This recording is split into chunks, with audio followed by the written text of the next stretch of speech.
Welcome to Hamsi spicy kitchen. இன்னைக்கு நம்ம அப்பம் எப்படி பண்ணுறதுன்னு பார்க்க போகிறோம். வாங்க கிச்சனுக்குள்ளே போகலாம்.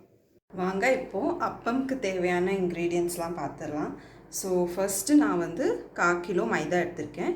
ஸோ இந்த 1/4 கிலோ மைதாக்கு 300 கிராம் வெல்லம், 100 கிராம் ரவா, 2 டீஸ்பூன் நெய், அதுக்கு அடுத்தது 75 கிராம் அரிசி மாவு, அப்புறமா 2 சிட்டிகை சோடா உப்பு, கொஞ்சம் ஏலக்காய், ஒரு வாழைப்பழம். ஸோ இப்போ நான் இந்த ரவாவை ஒரு 10 நிமிஷம் ஊற வைக்க போகிறேன். ஸோ இந்த ரவா முங்குற அளவுக்கு நம்ம இதில் தண்ணி சேர்த்து ஒரு 10 நிமிஷத்துக்கு ஊற வச்சிடலாம். இப்போது அப்பமுக்கு தேவையான மிக்ஸ்சர் ரெடி பண்ணிடலாம். ஸோ ஃபஸ்ட்டு இந்த பழம் வச்சுட்டு அது கூட நம்ம கீ ஆட் பண்ணிக்கலாம். இது ரெண்டுத்தையுமே நல்லா மசிச்சு எடுத்துக்கணும்.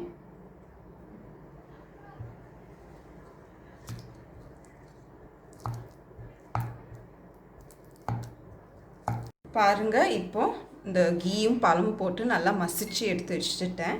ஸோ வாங்க அடுத்து நம்ம போய் வெல்லம்-பாகு ரெடி பண்ணிடலாம்.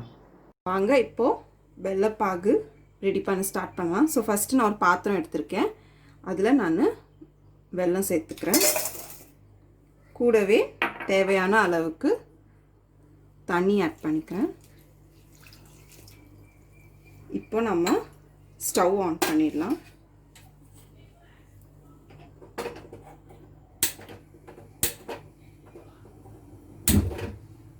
ஸோ இப்போ இந்த வெல்லம் இந்த தண்ணியில் நல்லா கரைஞ்சி நல்ல ஒரு லிக்விடைஸ் ஆகணும்.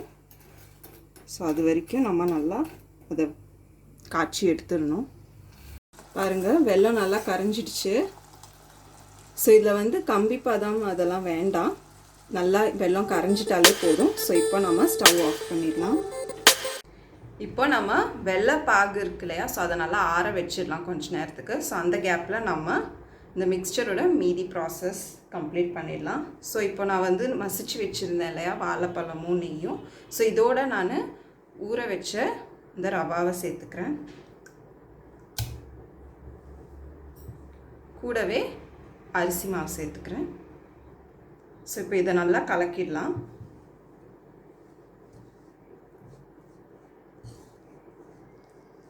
இப்போது ரவாவும் அரிசி மாவும் நல்லா கலக்கி எடுத்தாச்சு.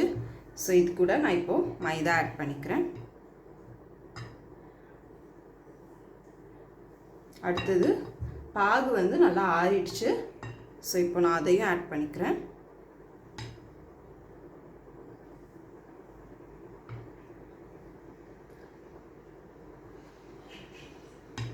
அடுத்தது ஏலக்காய், சோடா உப்பு இருந்தது இல்லையா, ஸோ அதையும் நான் ஆட் பண்ணிக்கிறேன்.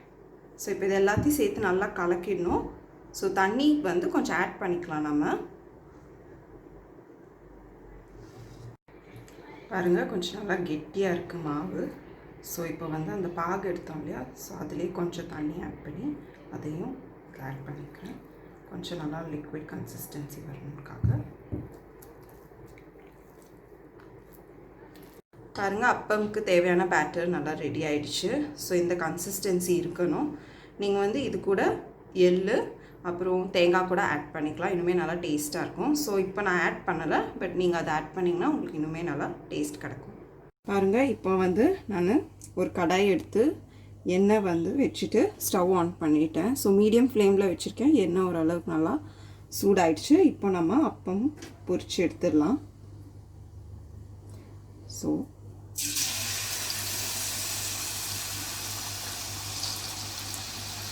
ஒரே இடத்துல தான் நம்ம அதை போடணும்.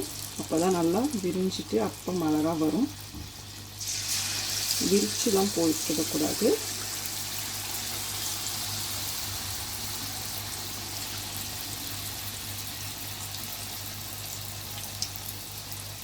பாருங்கள், கீழே நல்லா வெந்துடுச்சு. ஸோ அதனால் மேலே வந்துடுச்சு. இப்போ நம்ம அடுத்த சைடு திருப்பி விட்டுடலாம்.